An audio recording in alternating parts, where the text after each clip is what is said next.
All right, hello and welcome back to Dan's Astrology. Today I'm going to be doing a experimental episode. I'm going to be speaking about a book that's in my possession.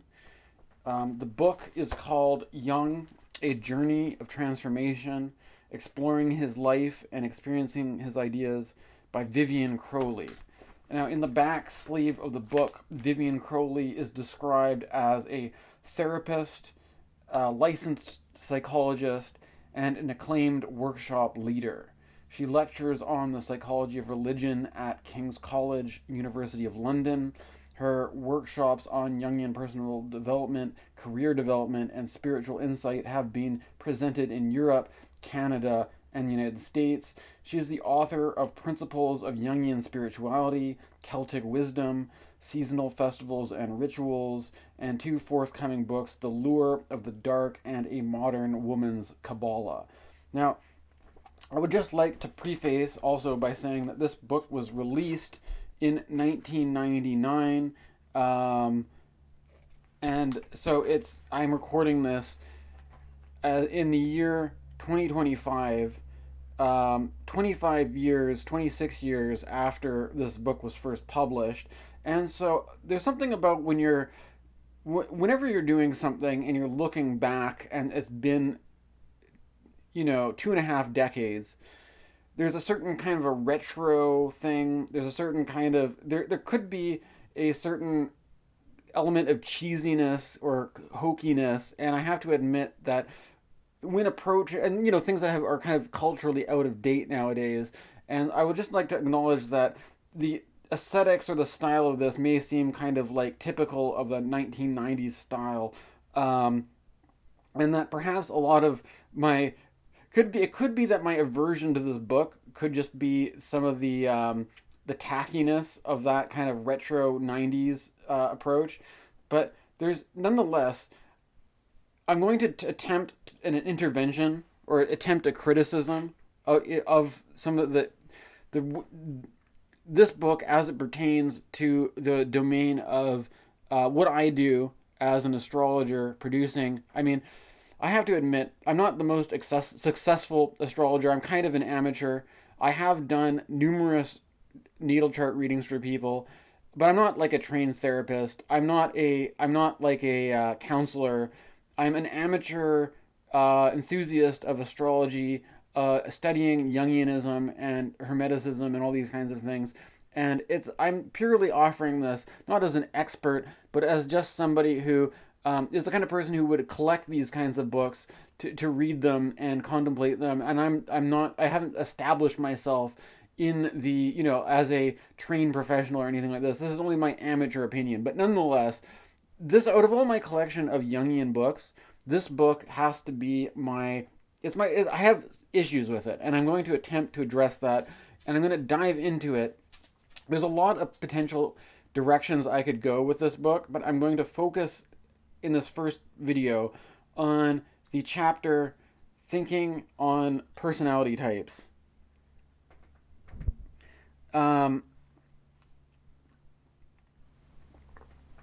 This is page 60 of the book. It reads, one of Jung's aims during his British seminars in 1920 was to refine his ideas about personality.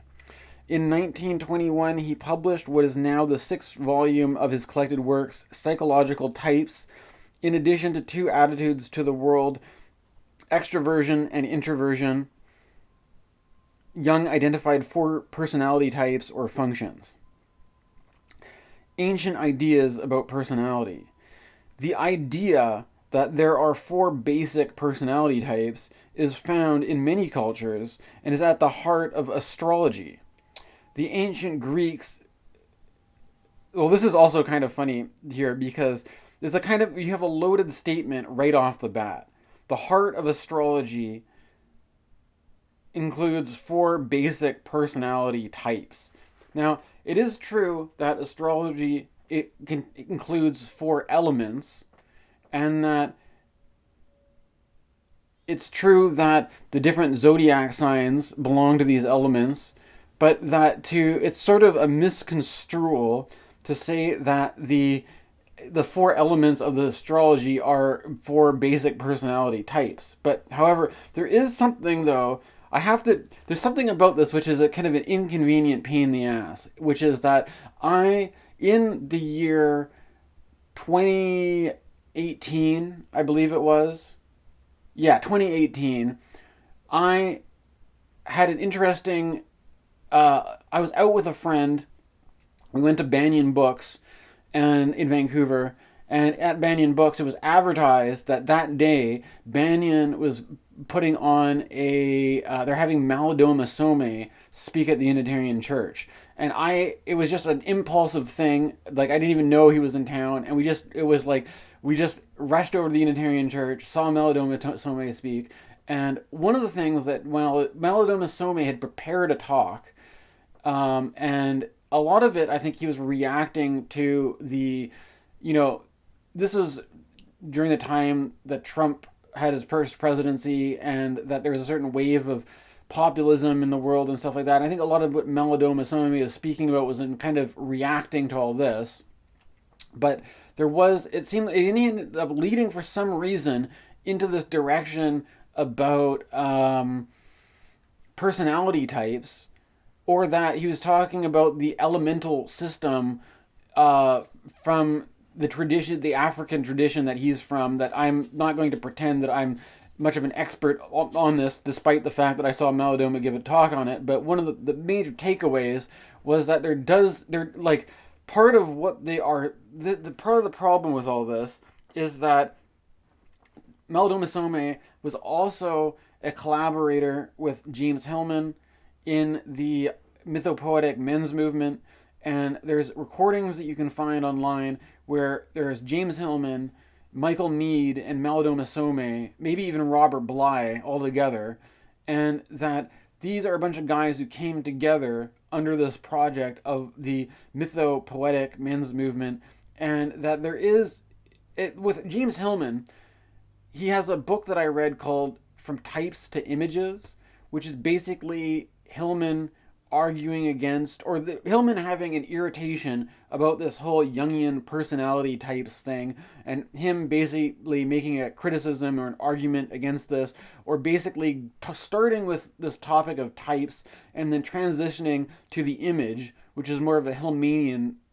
I mean, it's a kind of a complicated book though, so I'm not going to be dealing with that in this particular video that I'm doing, but the problem, like the thing is that Hillman really is kind of trying to work against this stereotype. I mean, even a stereotype is an example, right? Like this, or that Jungianism is stereotyped as all being about types, right? This idea that like being caught in the box of like it's an archetype. Which archetype are you, right? It's kind of funny because it's like I've heard this described by people who teach tarot as being like the point of tarot isn't to like pick a tarot card to identify with, or to try to be like, wow, which tarot card is your tarot card or whatever, right? Or like, and the problem about, I'm bringing this up because I think part of the problem with astrology is that people tend to think of astrology in terms of basic sun sign, like there's 12 zodiac signs, and then based on your sun sign you are that sign, and that that everybody is, or like in a very basic way. And this is kind of like, but what I have, this is kind of curious though, because I did actually have this experience of dealing with Malidoma Some, and a lot of, or having his talk, and he was kind of going back to his tradition in which there was a elemental system, in which people were categorized into personality types, basically, of these elements, and that there's like, apparently, this is a cross-cultural thing. I mean, like, I know that the Chinese astrological system has a similar elemental patterning or whatever. And that a lot of what I basically take issue with this book is its reliance on this kind of Myers-Briggs personality type kind of style, in which you have, I'm going to read a little bit more of this, but this is basically what my beef is with this book. Um, and they say the ancient Greeks believed that the whole of creation was made up of four elements: earth, air, fire, and water. Different substances were made up of different combinations of these four elements. Personality was seen as influenced by these four elements. People were a mixture of the elements, but in each of us, one element would predominate. This would affect our personality type and also our body type, and therefore the types of disease we would be susceptible to.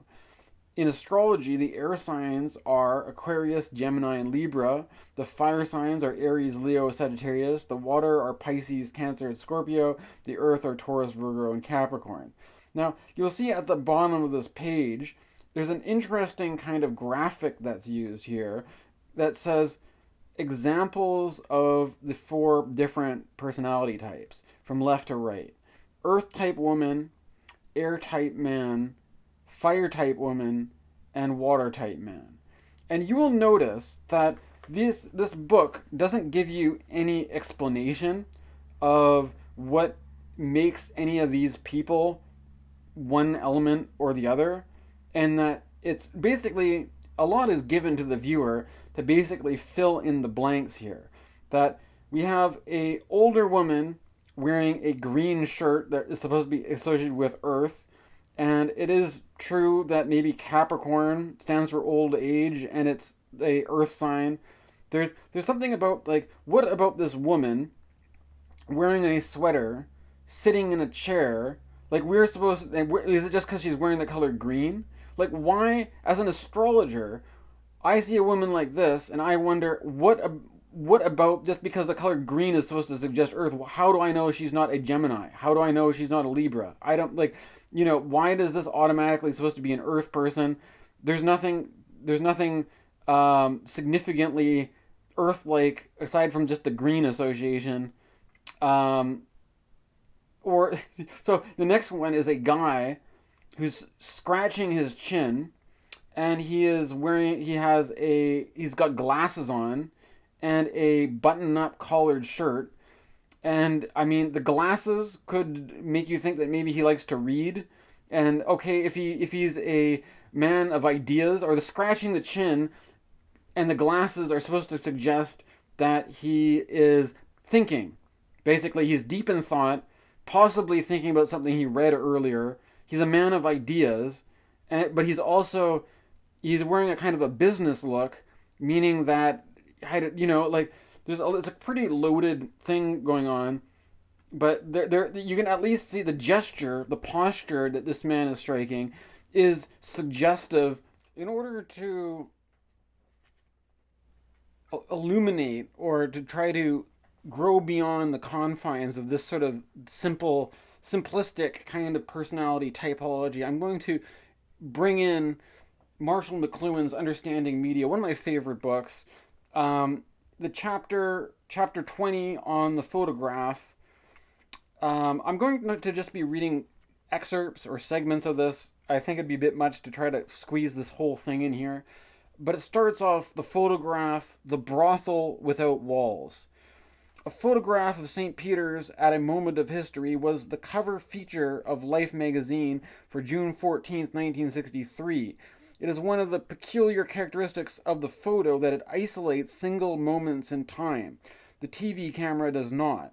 The continuous scanning action of the TV camera provides not the isolated moment or aspect, but the contour, the iconic profile, and the transparency. Egyptian art, like primitive sculpture today, provided the significant outline that had nothing to do with a moment in time. Sculpture tends towards the timeless. Awareness of the transforming power of the photo is often embodied in popular stories, like the one about the admiring friend who said, "My, that's a fine child you have there. Mother, oh, that's nothing. You should see his photograph."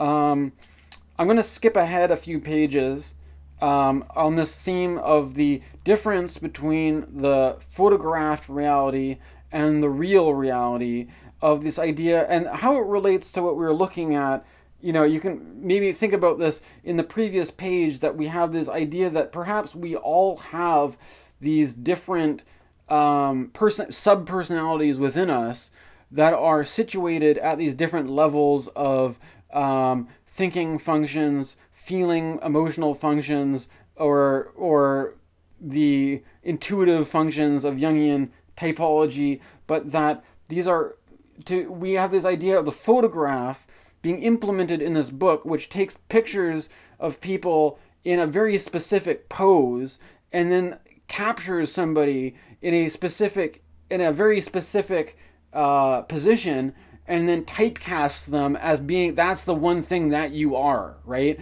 And that as you defined by other people can be understood as you being typed as this thing versus somebody else being typed as that thing, when they're really kind of more like a snapshot of a particular moment in time in which one function was more dominant than the other, right? And that, but the use of this could be used as to create a fantasy where there is a certain kind of archetype that is evidenced in the image, but real life may be more fluid than that. We're not captured, fixed into the position of one archetype all the time, right? So I'm skipping ahead a little bit. He says, anyways, however, to say that the camera cannot lie is merely to underline the multiple deceits that are now practiced in its name. And this is, if you consider what's going on, where people are talking about deep fakes and AI and all, and the whole concern about this. I think McLuhan is particularly in a mode of being a prophet when it comes to this stuff, because you can see that the concern of the illusion of photography, or that perhaps the what we're experiencing with the concern of the new artificial intelligence imaging that the computer can do to make deep fakes, is actually a fear of that has been there with photography all along. It's always been there in the medium of photography, in the medium of imaging. Indeed, the world of the movie that was prepared by the photograph has become synonymous with illusion and fantasy, turning society into what Joyce called an all-night snoozery reel that substitutes a real world for reality. That's REEL world. Joyce knew more about the effects of the photograph on our senses, our language, and our thought processes than anybody else. His verdict on the automatic writing that is photography was the ab-nihilization of the atom. He saw the photo as at least a rival and perhaps a usurper of the word, whether written or spoken. But if etymology means the heart and core and moist substance of those beings that we grasp in words, then Joyce may have meant that the photo was a new creation from nothing, ab nihil, or even a reduction of a creation to a photographic negative. If there is indeed a terrible nihilism in the photo and a substitution of shadows for substance, then we are surely not the worse for knowing it. The technology of the photo is an extension of our being, our own being, that and can be withdrawn from circulation like any other technology if we decide that it is very virulent. But amputation of such extensions of our physical being calls for as much knowledge and skill as are prerequisite to any other physical amputation. We're on page 174 now. If the phonetic alphabet was a technical means of severing the spoken word from its aspects of sound and gesture, the photograph and its development in the movie restored gesture to the human technology of recording experience. In fact, the snapshot of arrested human postures by photography directed even more attention to the physical and psychic posture than ever before. The age of the photograph has become the age of gesture and mime and dance, as no other age has ever been. Freud and Jung built their observations on the interpretation of the languages of both individual and collective postures and gestures with respect to dreams and to the ordinary acts of everyday life. So here you see the through line here. Why this is relevant is because the woman who is a trained Jungian analyst who wrote this book thought it sufficed, rather than to just use these pictures in which we can it's you have a man who has wearing glasses, who is stroking his chin, deep in thought, that anybody with a basic apprehension of body language can look at this guy in his position and say this is a thinking type, or what his gesture is the expression of the thinking, trying to communicate this is a man is deep in thought, right? And that also, you could compare the man who is trying to offer emotional support to a small child as being the emotional or the feeling function, that there's a certain kind of emotional compassion is what's trying to be communicated by this posture. However, in order to do that, there needs to be the introduction of a child to be the object of taking pity or sympathy on, or something, right? But nonetheless, the idea here is that the gesture of there's a symbolic gesture which communicates the archetype without language, simply through the medium of the image, right? And as a visual representation, and this basically, by using the images in this book to communicate this, it basically reifies the idea into something that is not conceptual. But if you were to walk down the street and see a guy using one gesture or another, you could read the sign language. Perhaps, this book, it's sort of there's something what irritates me about it, is that the pattern, first of all, of taking fairly complicated things and making them simple and easy to understand, but I fear that there's something lost in doing this, right? And that one of the dynamics of all this, though, is that perhaps maybe it's actually suitable, if you are following along with this critique that McLuhan is doing of how the photograph, there's something about the image and the photograph that goes with this age of Freud and Jung. Keep in mind that Carl Jung and Freud, these guys came out of the Victorian era. They lived through the time of horse-drawn carriage into modernity, basically, right? And there's this whole modern movement where you went from a time prior to having photographs to a time where you now had photographs, and you had a rapid acceleration of technology, right? Especially in the early part of the 20th century, where you had the airplanes, steam engines, locomotives, film, radio, TV, all these things that define what modern life was like. These guys saw the introduction of these technologies, and in a similar way, McLuhan argues that to understand Freudian or Jungian psychology, you have to understand the relevance of the technology in the media, right? And basically, what's kind of interesting about this is that I think there's a risk that I have in trying to critique this book, because for one thing, it's from 1999, and that it uses a lot of photographs, and that part of the aversion to this book is that photographs operate at a level which is more immediate, right? It's more the photograph is something like, I think that it's obvious when you apply it to in 2025 there's a new fashion style with MAGA, of women who have their hair all done a certain way, that have a similar way of doing their makeup, and there's some kind of there's a certain visual language, basically. I think that it could be have to do also with things like TikTok and Instagram and our reduced attention spans, that at some level the image transmits its information like immediately. Like you see the picture, you get it, right?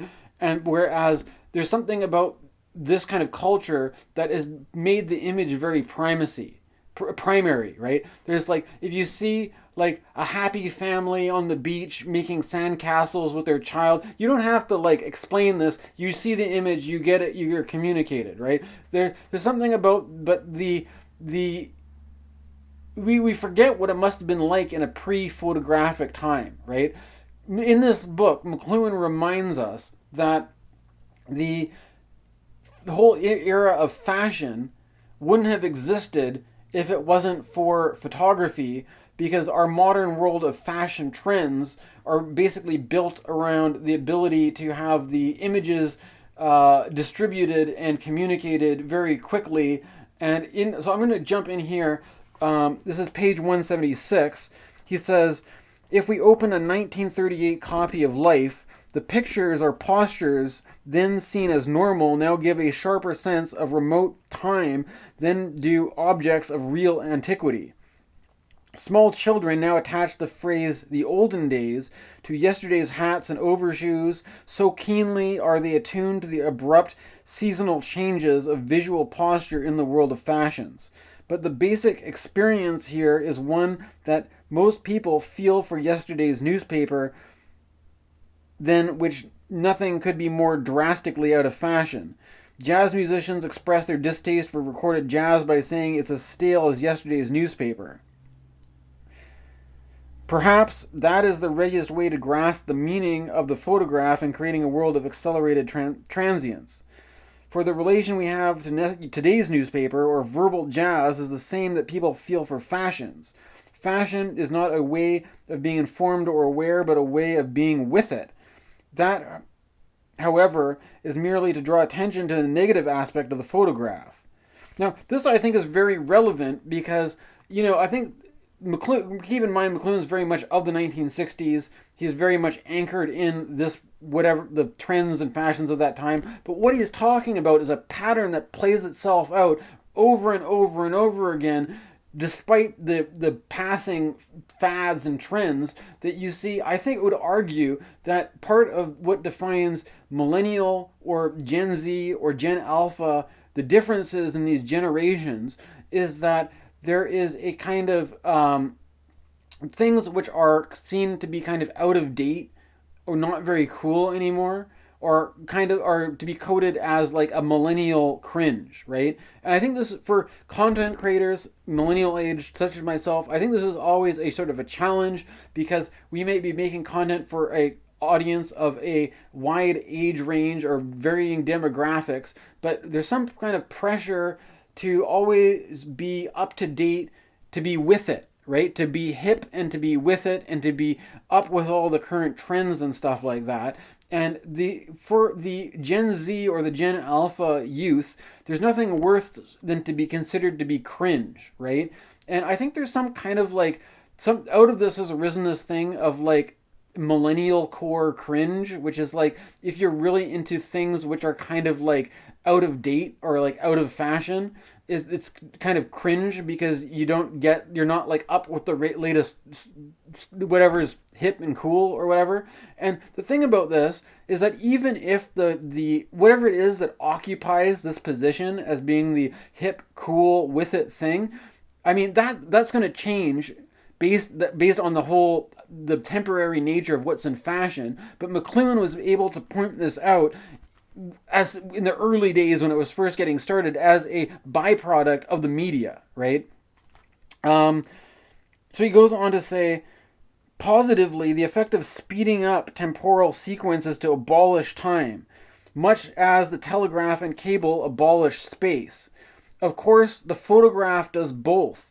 It wipes out our national frontiers and cultural barriers and involves us in the family of man, regardless of any particular point of view. A picture of a group of persons of any hue, whatever, is a picture of people, not of colored people. that is the logic of the photograph, politically speaking. So he's saying that the photograph is inherently globalizing, right? Because there's a certain immediacy and a certain egalitarianism that levels all at the level of the media. A photograph of a family is going to be somehow equivalent to a photograph of any other family, and that based on the what is the information given by the photograph itself, maybe if the person's wearing a uniform or something that conveys rank or status or privilege or social class, we may be able to like establish some sort of hierarchy, but that's all in the level. It's like as one man, man is equal under all men are created equal under God in the medium of the image. We are all subjects of the photographic image in an equal sense, basically, and to that extent the medium is globalizing, basically, and that we are all, as subjects of the medium, we are all under the influence of it's almost totalitarian in a way.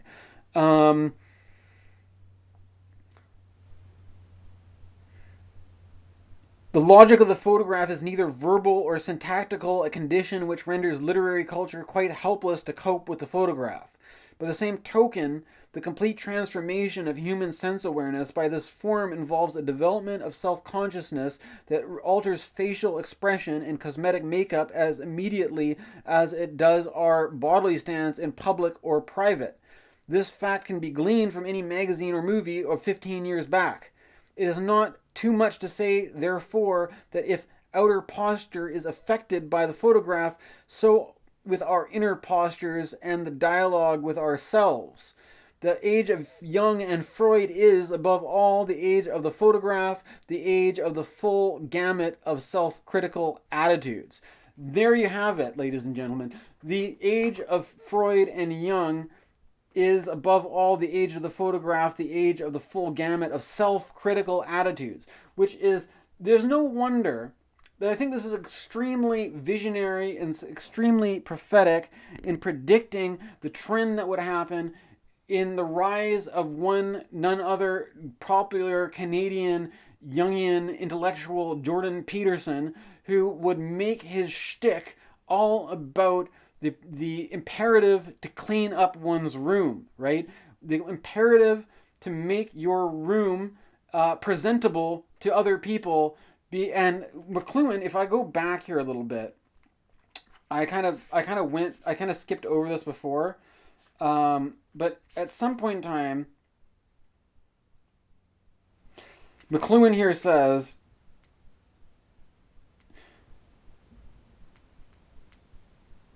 just why we are no longer content to leave our experience in this subliminal state and why so many people have begun to get very conscious about the unconscious is a question well worth investigation. People are nowadays much concerned to set their houses in order, a process of self-consciousness that has received large impetus from photography.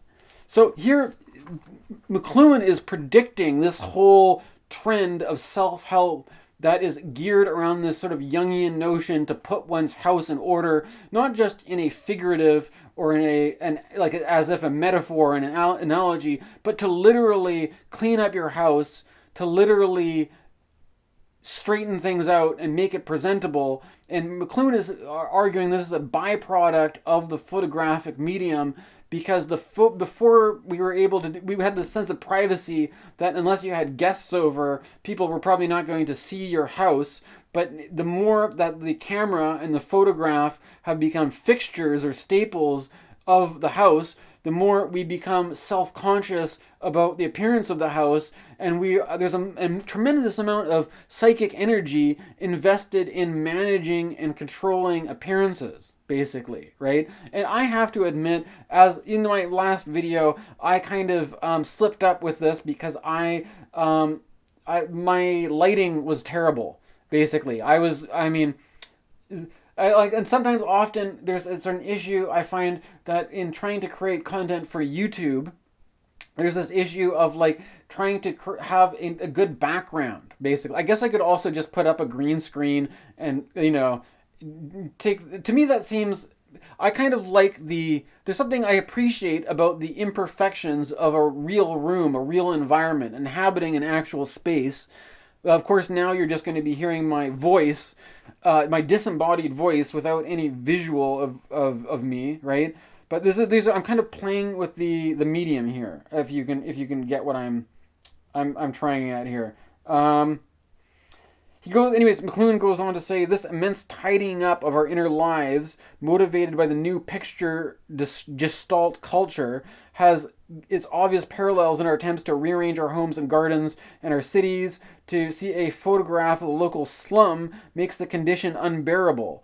The mere matching of the picture with reality provides a new motive for change, as it does a new motive for travel. And this is kind of interesting. Like, I noticed this on YouTube online these days, that the area that I live in, has its slummy neighborhoods, has its slummy places, and there's an odd kind of dynamic that happens where I've noticed there's a certain kind of media tries to photograph street scenes from the slums to sort of try to create shock, to try to make people, to stir up conservative sentiment. I'm not exactly sure. I guess it goes with this basic, like, Jordan Peterson, Jungian thing. But the idea is that as individuals, we have our own. Like Jordan Peterson says, that it's our individual job to clean up our bedroom, to get your own house in order, or something like that. And that the problem about drug addicts or people in a state of despondency or in a state of bedlam and squalor out on the streets, there's a certain kind of like shock of the image of it. Just the raw, you're confronted with the raw reality in visual format of like, this is what reality is, and we have to deal with it, right? And this is like, I've also noticed there's some guy who posted a link on my website about a certain YouTuber who is some kind of a professor who was talking about sort of these big protests happening in the UK about the right wing against anti-migrants and stuff, and they used the image of a young boy who was who attacked and stabbed some of his classmates or something like that, who basically provoked this big riot. Even though the kid himself is not a migrant, he was the child who was born in the UK from, I guess, some other generation might have migrated before him, right? But the thing is, there's something about like the status of this child as a migrant, however he is technically, or not, he's not actually a migrant, is somehow secondary to the primacy of the image. Whereas if you take this guy's image and like, he looks like his hair is kind of funny and he's got a deranged look on his face, his eyes are glazed over, like there's something about the use of the image in like, you don't have to, the image comes first, and the emotion of rage and anger and like fear, and we have to protect ourselves, like the image communicates all that before you even have a chance to say anything. And so that people are already worked up into this reactionary hostility against the migrant before you get to the information that this kid was actually born in the UK, and you're just reacting to the fact that you're judging him to be a migrant by his skin color, not his actual status as a citizen, right? And so there's something about how the image has this way that it is so primary that the image does its thing before you even communicate whatever it is you have to say. And that even, Make America Great Again, they obviously have their red hats and everything, but they also have these women who have a certain fashion style. I think Kristi Noem is an example. I'm not really memorized all the names of all these MAGA women, but there's a certain MAGA aesthetic. Similarly with influencer culture, with the manosphere, it's like, I'm limited. I have to admit that maybe this is like, I'm limited as a guy. I can't grow a very good beard, right? But if I presented myself as a guy who was like bald and had a big thick beard and who had a lot of muscles, then that would give you you'd have a different idea based on about me, that would be communicated immediately, directly, without even you having to take time to listen to whatever it is that I had to say to you. You would just see me and you'd know, oh, he's one of those guys, right? And I think that this is particularly interesting because it's like the more media saturated, especially with the internet, the more that it's less about what idea that you have to communicate, what it is that you think about, what it is you have to say, and more about this image that's primary to anything else, right? And that there's I'm just going to leave it there for right now because but thanks for listening. Thanks for taking the time to listen to this and indulge me on my experiments into different forms of content creation. Thanks for listening.